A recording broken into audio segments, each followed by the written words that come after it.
الست دي بجد جننتني. يعني انت بتقطعي شعرك علشان جوزك ما يقومش من النوم؟ ان شاء الله عنه معاني يا شيخة، ليه تقطعي شعرك؟ الستات دي بتضحي اوي كمان. ايه ده؟ تاخد شعر رجله تحتفظي بيهم في القايمة دي ولا ايه؟ طيب انا مش فاهمة.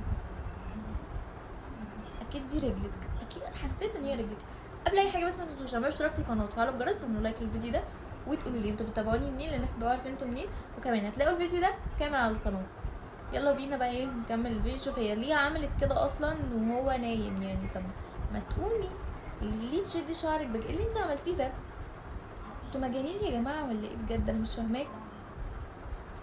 بس بقى هي بتورينا ان المادة دي عامة بتمسح بقى الكاوتشات، بتمسح الشغابيط اللي على الحيطة. احنا محتاجينها جدا، لان عندنا شقة اختي كلها شغابيط على الحيطة بسبب عيالها.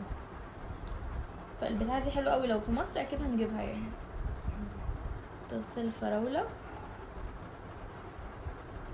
فيها، تمسك بتاع كده. ايوه البتاعة دي حلوة قوي، بتاعت قشرة الفراولة، لان لما باجي اعمل فراولة بشيل نصها بجد. فالبتاعة دي عسولة قوي يعني. انتي بتعملي زبادو؟ الله، نفسي فيه بقاليش حبة حلوين ما شربتوش. صدقيني انا ممكن اصحى الصبح انزل اجيب فراولة ولبن واعمل. يعني انت احسن مني في ايه يعني؟ نفسي راحت له. هي حطت الجمبري عمال يلعب تحته وهو بيسخن، وهو عمال الجمبري يلعب عادي. تعملي ايه تاني؟ الحمد لله ما عملتيش حمص، لان انت كل مره بتعملي حمص. ايه ده بقى؟ عدس بجبه ده ولا ايه؟ ايوه عدس اسود. ايه ده؟ دي هتشربوا؟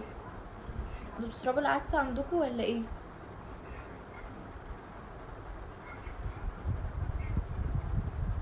وبعدين بقى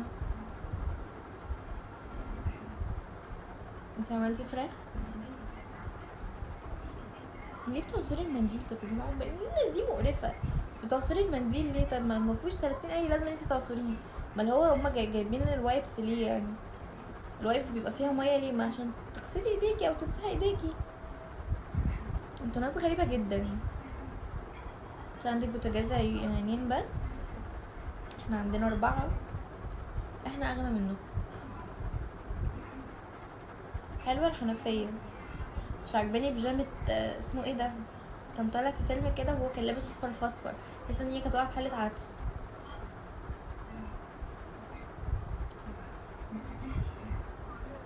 البتاعه دي لازم تكون في كل بيت صيني، دي لازما.